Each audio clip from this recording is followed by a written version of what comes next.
I watch from my analytical vantage point as the most powerful military machine in human history assembles its forces in the Caribbean, ostensibly preparing for an invasion that will never come. And I recognize this moment not as the prelude to another American intervention, but as the death rattle of a dying doctrine that once claimed an entire hemisphere as its backyard.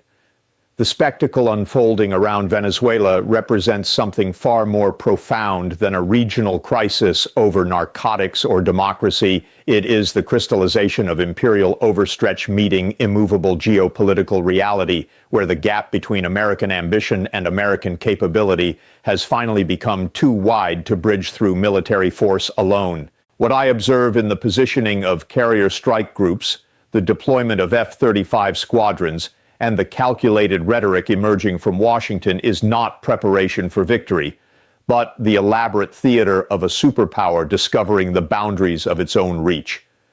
Venezuela has become the place where American hegemony comes to confront its own mortality, not through dramatic defeat, but through the more insidious recognition that some objectives cannot be achieved regardless of the resources committed to them.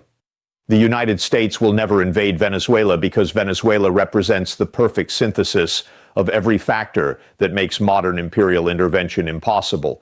Geographical complexity that favors defenders, international backing from rival superpowers, asymmetric resistance capabilities that render conventional superiority meaningless, and most critically, the absence of any coherent post-invasion strategy that could justify the enormous costs of occupation. But to understand why this moment represents such a fundamental shift in global power dynamics, I must first examine how we arrived at this unprecedented standoff, where the world's dominant military force finds itself effectively checkmated by a nation whose economy has collapsed, whose infrastructure lies in ruins, and whose government commands little international legitimacy outside the authoritarian bloc. The answer lies not in Venezuelan strength, but in the transformation of the international system itself, a transformation that has quietly rendered the American model of intervention obsolete while offering no viable alternative. The strategic impossibility of Venezuelan invasion begins with geography, but extends into every domain of modern warfare where traditional American advantages have been systematically neutralized by 2 decades of adaptive opposition. When I analyze the terrain that American forces would face, I see not merely mountains, jungles, and urban sprawl, but a laboratory of asymmetric resistance that has been perfected by actors who understand exactly how to exploit the vulnerabilities of conventional military power. Venezuela is not Iraq in 2003, where American technological superiority could overwhelm organized resistance through shock and awe. It is a country that has spent years preparing for exactly the kind of intervention Washington threatens, while building defensive capabilities specifically designed to make American occupation untenable. The demographic mathematics alone reveal the scope of the challenge. Venezuela contains over 28 million people spread across terrain that ranges from Caribbean coastlines to Amazon rainforests to Andean highlands, each environment requiring different tactical approaches and each capable of sustaining prolonged guerrilla resistance. The Maduro regime has mobilized not just the regular military, but civilian militias numbering in the hundreds of thousands, creating a defense structure that cannot be decapitated through precision strikes or rapid maneuver warfare. These are not professional soldiers who will surrender when their command structure collapses. They are irregular forces embedded within the civilian population, trained in urban warfare techniques, and motivated by a mixture of political loyalty and survival instinct that makes them fundamentally different from the conventional armies American forces are designed to defeat. More importantly, I observe how Venezuela has leveraged its relationships with Russia, China, and Iran to create a defensive ecosystem that extends far beyond its own borders. This is not merely about weapons transfers or financial support. It is about the construction of an integrated resistance network that turns Venezuelan territory into a proxy battlefield for great power competition. Russian air defense systems create zones where American air superiority becomes contested rather than assumed. Chinese surveillance technology provides early warning capabilities that eliminate the element of surprise. Iranian asymmetric warfare expertise trains Venezuelan forces in techniques perfected through decades of confrontation with technologically superior enemies. The result is a defensive matrix that transforms any American invasion from a regional intervention into a direct confrontation with the entire Eurasian axis. But the true genius of the Venezuelan defensive strategy lies not in its ability to prevent American victory, but in its capacity to make American victory meaningless. Even if Washington could overcome the initial resistance, occupy major cities, and install a compliant government, the long-term occupation would require resources and commitment that exceed anything the United States has attempted since World War II. Venezuela is not a small island nation that can be pacified through overwhelming force. It is a continental-scale country whose oil infrastructure, upon which any post-invasion government would depend, is scattered across thousands of square miles of easily sabotaged terrain.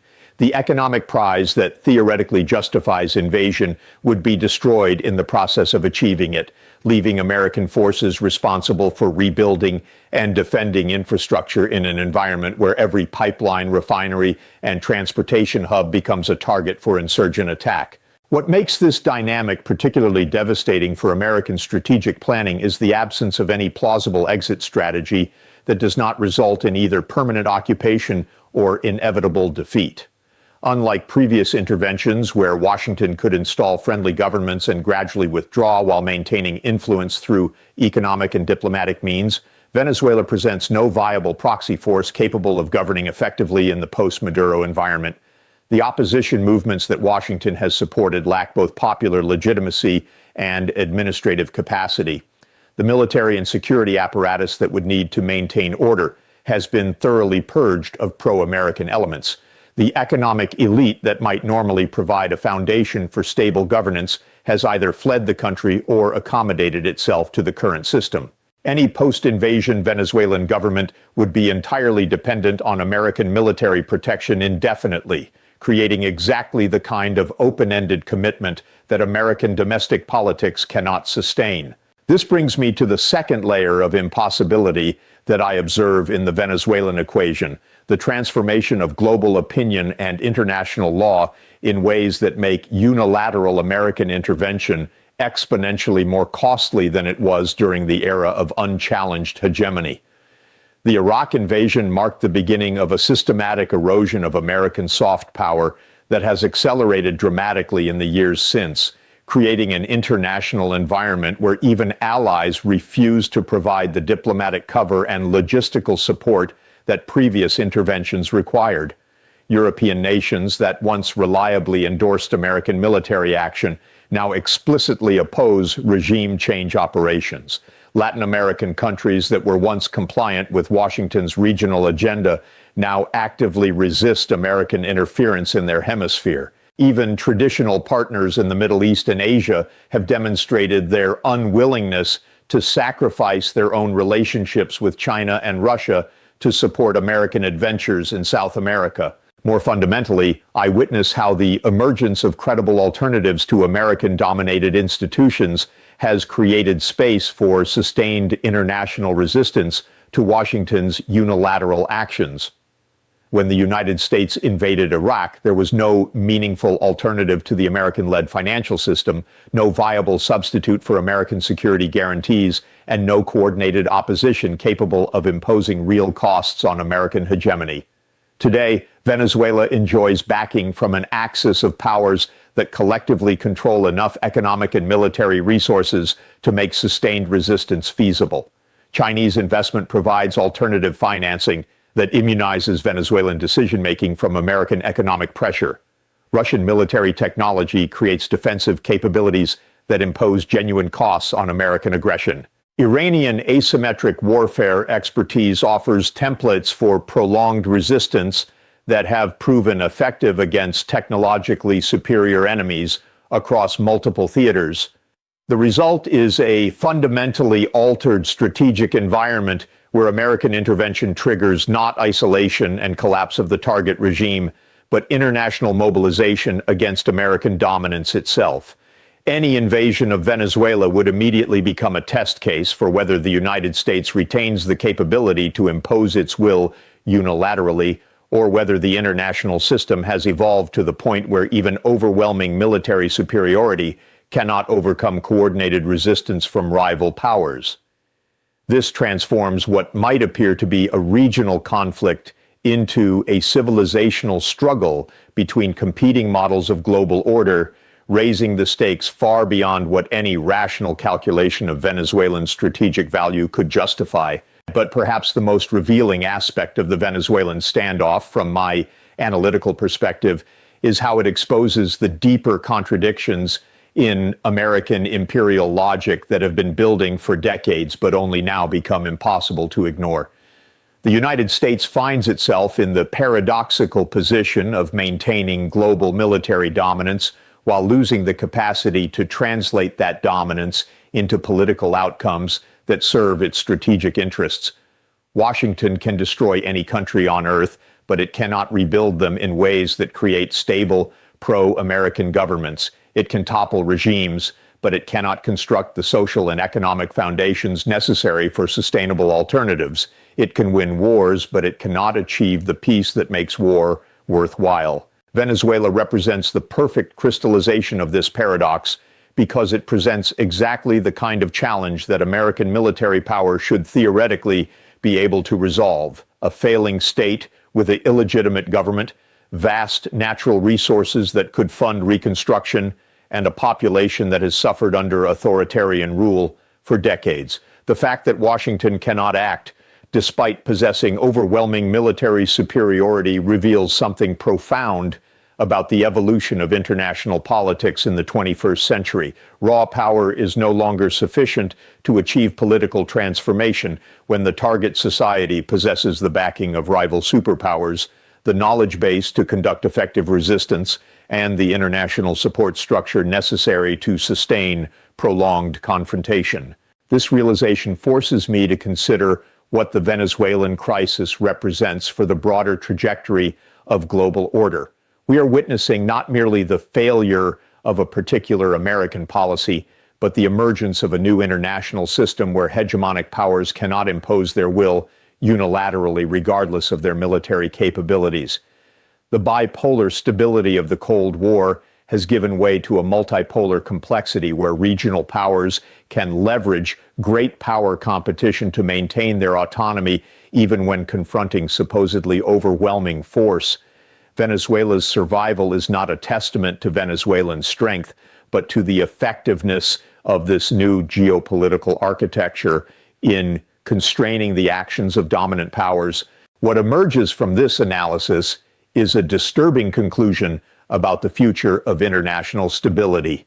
If the United States cannot resolve the Venezuelan crisis through military means, despite possessing the most advanced military force in human history, then the current international system has evolved beyond the point where any single power can impose comprehensive order through coercion alone. This does not mean that American hegemony has ended, but it suggests that we have entered an era where hegemonic powers face systematic limitations on their ability to reshape the international environment according to their preferences. The implications extend far beyond Venezuela itself. If Washington cannot remove an isolated, economically collapsed authoritarian government from its own hemisphere despite years of pressure and explicit threats, what does this suggest about its capacity to address more significant challenges in regions where American influence is even more limited? The Venezuelan standoff becomes a template for understanding how middle powers can leverage great power competition to resist hegemonic pressure, creating a model that will inevitably be studied and replicated by other governments facing American opposition. This brings me to the final and most unsettling dimension of what I observe in the Venezuelan crisis: the possibility that we are witnessing not just the limits of American power, but the breakdown of the entire post-World War II system of international governance. The institutions and norms that have governed global politics for the past 8 decades were designed around the assumption that dominant powers could ultimately enforce their will through a combination of economic incentives and military pressure. When this assumption no longer holds, when even overwhelming superiority cannot guarantee political outcomes, the foundational logic of the international system begins to collapse. Venezuela will never be invaded because Venezuela has become the place where the contradictions of modern empire finally become insurmountable.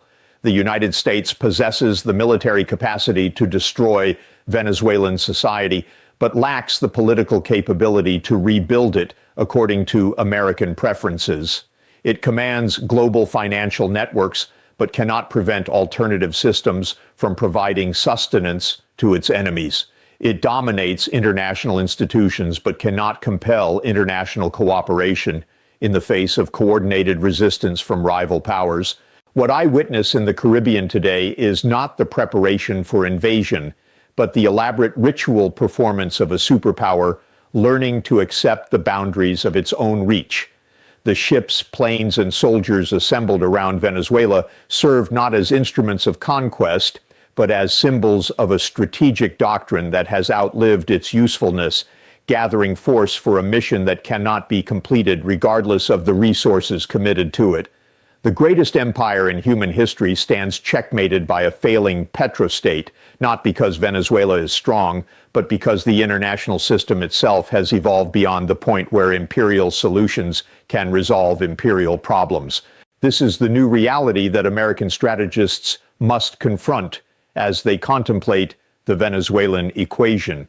In a world where hegemonic dominance no longer translates automatically into political control, where rival powers can provide sustained support for resistance movements, and where international opinion can impose meaningful costs on unilateral action, even overwhelming military superiority becomes insufficient to guarantee desired outcomes. The United States will never invade Venezuela because Venezuela represents the future of international politics, a world where power is distributed widely enough that no single actor can impose comprehensive order through force alone. The Venezuelan crisis thus becomes not merely a regional dispute about democracy and drug trafficking, but a fundamental test of whether the current international system can evolve beyond its imperial origins towards something more stable and sustainable. If American hegemony cannot adapt to these new constraints, if Washington cannot find ways to achieve its objectives through means other than military coercion, then the Venezuelan standoff may represent not just the limits of American power, but the beginning of a much more dangerous era where declining hegemons resort to increasingly desperate measures to maintain their dominance. I conclude my analysis with this sobering recognition: Venezuela will never be invaded, not because invasion is impossible, but because invasion would achieve nothing worthwhile at a cost that no rational empire can afford to pay. This realization marks the end of one era of international politics and the uncertain beginning of another, where the rules that have governed global order for generations must be rewritten to accommodate a world where even superpowers must accept the limits of their reach.